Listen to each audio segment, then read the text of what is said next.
이걸 먹으면 잇몸이 건강해져요. 이걸 바르면 건강해져요. 온갖 얘기들이 다 나오지만 전 국민의 100%가 잇몸 염증을 가지고 있습니다. 그런데 3주가 넘어가면 뼈가 무너지기 시작합니다. 그래서 잇몸뼈가 녹아서 없어지면 이 주변에 있는 열려있는 혈관을 통해서 잇몸의 세균들, 염증 물질들이 온 몸으로 피를 타고 돈다고 얘기를 하고 있어요. 뭐하고 연관성이 있을까요? 고혈압, 당뇨병, 치매, 신장질환. 근데 여기서 되게 중요한 건 치과에서 제일 많이 하시는 얘기들 중에 하나가 선생님 요즘 제가 사는 게 너무 피곤한지 잇몸에서 피도 나고 이래요. 뭐 이런 얘기를 하시거든요. 대놓고 이런 얘기를 하느냐라고 물어보시는데 제가 대놓고 얘기를 합니다. 잇몸에서 피가 난다고 피가 나는 경우는 없어요. 잇몸에서 피가 나는 건 더러워서 그렇습니다. 자, 피가 난다는 건 염증 반응이라고 얘기하는데 염증 반응은 지저분한 게 우리 몸에 들어왔을 때 우리 몸이 싸워서 이기려고 하는 게 염증 반응이에요. 제일 쉬운 건 모기가 무는 거죠. 들어왔다. 가렵죠? 부어요. 그 다음번에는 빨개집니다. 잇몸은요? 지저분한 게 들어오면 어떻게 될까요? 빨개집니다. 그리고 부어요. 그리고 열도 납니다. 근데 이걸 우리가 다 못 느끼고 있어요. 왜요? 잇몸이 원래 빨간 데다가 전 국민이 염증입니다. 그러니까 난 다 염증인 거예요. 두 번째로는요, 빨간데 몰라요. 부은 것도 몰라요. 왜요? 다 부었으니까. 그런데요, 그 자리에 지저분한 게 있으면 우리 몸에서 그놈들과 싸우려고 하는 우리 쪽 병사들을 보낸답니다. 그게 가끔 TV에 나오는 백혈구 이런 애들이에요. 그럼 그런 애들이 가서 막 전투가 일어나는 데가 염증 반응인데 어떻게 가요? 혈관을 타고요. 저 동네에 염증이 많이 생겼어요. 그러면 우리 몸에서 백혈구 같은 애들을 보내려고 순식간에 혈관을 새로 쫙 깝니다. 그래야지 빨리 갈 거잖아요. 그렇게 새로 생긴 혈관들은 바람만 불어도 터집니다. 그 얘기는 무슨 얘기예요? 이 자리에 피가 난다? 새로 생긴 혈관이 있다. 우리 몸에서 염증이라고 이미 인지하고 있다. 주인님 도와주세요. 여기를 좀 닦아주세요. 그 신호입니다. 근데 대부분의 경우는 이렇게 닦다 피가 나면 피난다 그러고 딴 데를 닦으시죠. 거기를 닦으셔야 됩니다. 물론 부드러운 칫솔로 살살 달래가면서 닦으시면 피나는 것도 줄어들고 염증도 가라앉아요. 중요한 건 뭘 드시거나 칫솔질 할 때 피가 난다는 건 염증이 제법 있다는 얘기이기 때문에 내가 칫솔질을 잘 하는 것도 중요하지만 치과에 가셔서 염증의 근본적인 원인 물질이 이에 딱 달라붙어 있는 것들을 깨끗하게 제거하는 일이 선행될 필요성은 있는 거죠. 우리나라 국민 건강보험이라는 데가 있죠. 그 건강보험 중에 외래 다빈도 질병이라는 게 있습니다. 이 얘기는 입원 환자 빼고 병원에 일상적으로 걸어 들어와서 나 아파요 한 사람들이 보험료를 받아간 순위가 있어요. 1위가 치주질환입니다. 국민 1등 질병이에요. 그렇기 때문에 건강보험 예산이 그쪽에도 많이 사용되고 있겠죠. 예전에 재밌는 연구가 있었어요. 지금은 이런 연구를 할 수는 없지만 어떤 집단의 사람들한테 치과 의사 한 분이 이를 닦지 말라고 그랬답니다. 그래서 3주 동안 이를 안 닦은 사람들을 이렇게 들여다봤더니 입에서 냄새가 나고 그 다음번에 잇몸에서 피가 질질 나더래요. 그래서 그때 자 이제 닦으세요. 그래서 이를 닦았답니다. 그랬더니 이 사람들이 전부 다 원상태가 됐대요. 무슨 얘기냐면 잇몸의 초창기 염증은 잇몸 살의 염증입니다. 그 살의 염증은 닦으면 100% 원상태의 건강한 상태로 돌아간대요. 그런데 3주가 넘어가면 그때부터 염증이 뼈를 망가뜨리기 시작한답니다. 그럼 우리가 이가 있으면 이의 테두리에는 뼈가 있을 텐데 처음 염증은 어떻게 해요? 뼈 위에 살에만 염증이 있는 거예요. 그런데 3주, 4주, 5주, 6주 동안 이가 꾸준히 잘 안 닦였으면 뼈가 무너지기 시작합니다. 그래서 잇몸뼈가 녹아서 없어지면 다 없어지면 어떻게 될까요? 이가 흔들리는 거죠. 그러다가 빠지는 게 잇몸 질환이에요. 그러니까 내가 나이가 들어서 이제 뿌리가 드러났나 보다. 혹은 뭘 잘못해서 이가 흔들리나 보다. 이게 아니고요. 안 닦아온 세월, 잘못 닦은 세월이 길었구나라고 생각을 하셔야 돼요. 오늘부터라도 칫솔질을 바꾸시면 잇몸뼈가 녹아서 내려가는 거를 멈추게 할 수 있습니다. 그게 칫솔질의 힘이에요.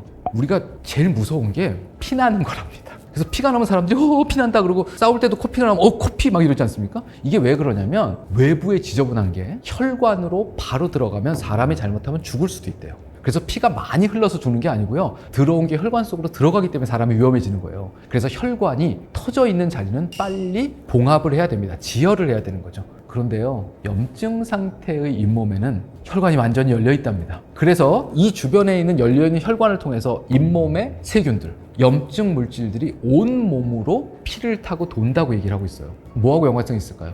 고혈압, 당뇨병, 치매, 신장질환, 뇌졸중, 조산, 저체중아, 성기능장애 이런 모든 전신질환과 잇몸질환이 밀접한 연관관계가 있다는 논문은 수도 없이 많이 나와 있습니다.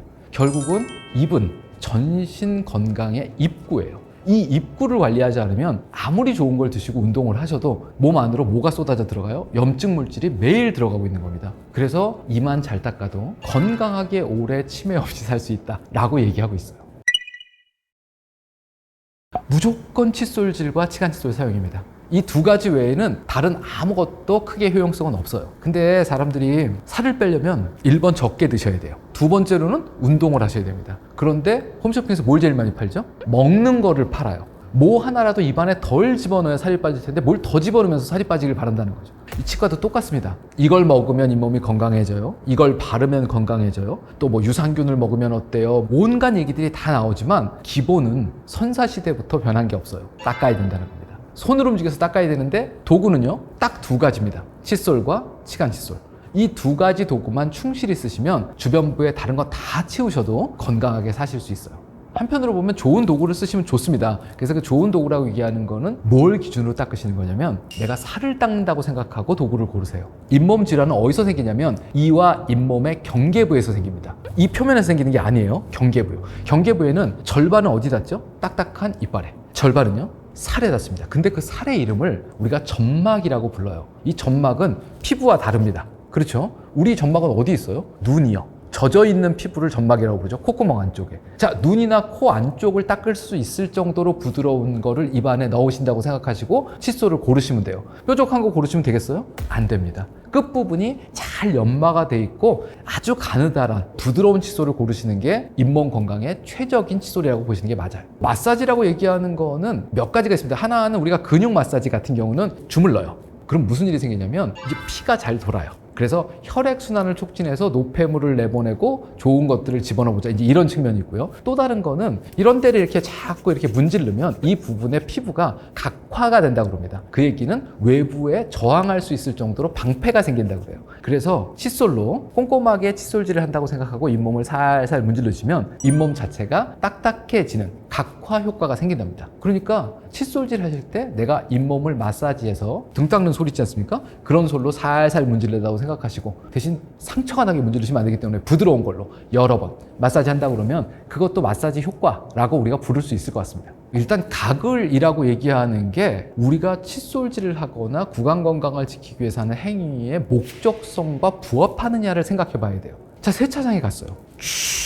이걸 뿌립니다. 세차가 끝났다 그러고 나오는 사람이 아무도 없죠. 물을 고압 세차건으로 뿌려도 가서 이렇게 만져보면 흙먼지가 쭉 흘러내립니다. 그래서 전부 다 솔로 문지르지 않습니까? 그래서 물을 뿌리는 거, 가글을 하는 건 치아면에 붙어있는 세균막에는 큰 효과가 없어요. 솔질을 하셔야 됩니다. 그러니까 소금이 됐든 뭐가 됐든 간에 그 안에 들어있는 무슨 성분이 약간의 효과가 있을 수는 있겠지만 근본적으로 선택을 한다 그러면 소를 드셔야 되는 게 잇몸 건강의 1번이에요. 보통 건강하게 사시는 분들의 특징을 보면 남들과 제일 비슷하게 먹고 사는 사람이 가장 건강하게 삽니다. 나는 건강을 위해서 이걸 하고 있어. 이걸 아침마다 먹어. 이런 사람들이 대부분 다 그 특정 성분의 편식이라고 얘기하는 거죠. 그것 때문에 문제가 생겨요. 그래서 삼시세끼 잘 먹고 단백질, 탄수화물, 지방 이런 거 잘 드시면 됩니다. 그래서 잇몸 건강을 위해서 특별히 내가 이걸 골라 먹겠다라고 하는 거는 안 챙기셔도 된다는 거고요. 그저 건강하게 여러 가지 잘 씹어 드시면 좋겠다라는 생각인데 충치에는 있습니다. 충치는 기본적으로 당분 때문에 생깁니다. 그 당분이 뭘 만드냐면요, 입안에서 산을 만든답니다. 시큼한 거요. 그래서 가장 나쁜 게 당분과 산성이라고 얘기를 하고 있어요. 근데 안타깝게도 사람이 제일 좋아하는 맛이 당분과 산성이랍니다. 그래서 편의점에 가보시면 애들이 1순위로 주워드는 거 새콤달콤 젤리입니다. 그게 가장 맛있어요.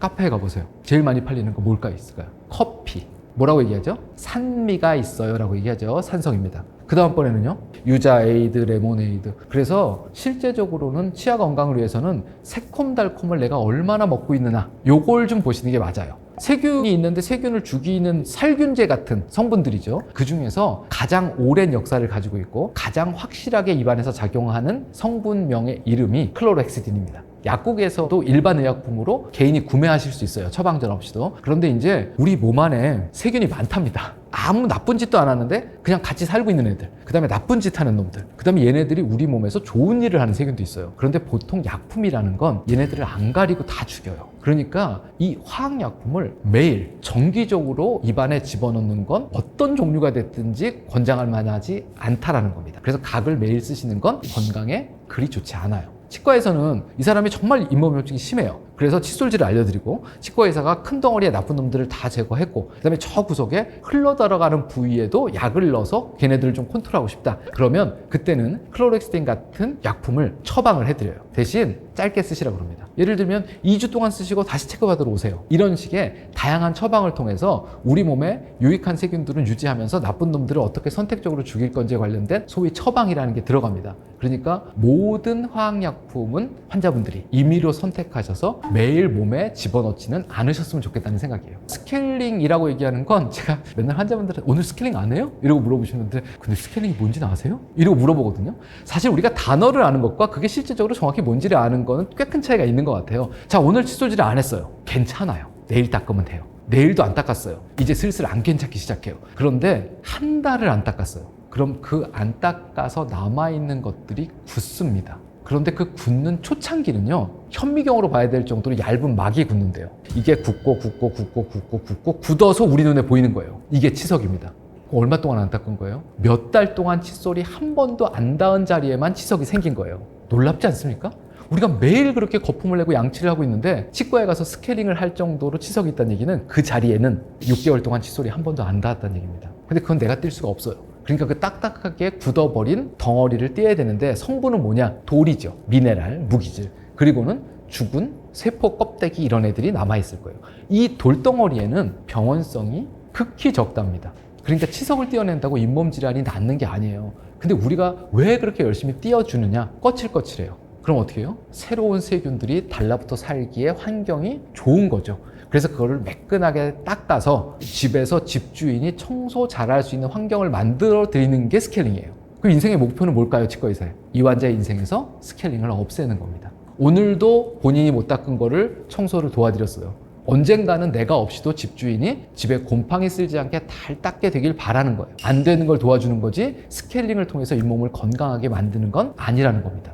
아주 심한 경우에 있어서는 본인이 닦을 수 없을 정도로 저 깊은 데에 염증이 있을 수 있어요. 그런 경우는 마취를 좀 합니다. 그리고 잇몸을 이렇게 열면 속 안에 있는 문제 있는 부분들이 보이겠죠. 그럼 그 안에를 치과 의사가 깨끗하게 다 청소를 하고 다시 잇몸을 이렇게 덮어서 꼬매주는 잇몸 수술 같은 경우도 있고요. 어떻게 됐든 간에 잇몸 치료의 대부분은 청소입니다. 내가 닦을 수 없는 걸 누군가가 도와주는데 그렇게 닦다 보면 너무 아플 것 같으니까 마취를 하고 깨끗하게 닦아주는 거. 이걸 보통 우리가 치과에서 잇몸 수술 받으셔야 될 것 같아요 라고 말씀을 드리는 거죠. 물론 그 방법에는 되게 다양하게 있습니다만 되게 중요한 건 잘 닦으시면 차근차근 잇몸 염증이 가라앉으면서 마취 없이도 내가 어느 정도까지 관리할 수 있을 때까지도 가라앉으실 수 있을 수 있어요. 하지만 치과 의사가 도와주면 훨씬 더 빠른 시간 내에 그걸 얻을 수 있는 거죠. 근데 여기서 되게 중요한 건 난 잇몸 수술을 받았어 라고 주인이 손을 놓으면 안 된다는 거예요. 집주인이 청소하지 않으면 누군가 청소업체에 와서 다 깨끗하게 치우고 나가도 몇 주일 안에 금세 집안에서 다시 곰팡이가 끼고 냄새가 나기 시작합니다. 그래서 모든 치과 치료, 특히 잇몸 치료의 기본은 칫솔질을 스스로 바꾸시는 겁니다. 과장되게는 전 국민의 100%가 잇몸 염증을 가지고 있습니다. 그런데 0%로 만들 수 있는 게 칫솔질과 치간칫솔의 사용입니다. 사실은 예전부터 건강하게 살려면 잘 씹어 먹어야 된다라고 얘기를 했고요. 잘 씹어 먹으려면 이도 건강해야 되지만 테두리의 잇몸뼈가 튼튼해야 됩니다. 그 잇몸뼈가 튼튼하다는 얘기는 잇몸에 있는 염증 물질이 없다는 얘기고요. 이 얘기는 전신적으로도 건강하게 살 수 있는 기초가 된다는 얘기입니다. 오늘 내가 단 5분, 10분에 손에 들고 있는 작은 칫솔이 내 수명과 내 건강을 지켜준다는 생각하시고 칫솔질, 치간칫솔 열심히 해주시기 바랍니다. 감사합니다.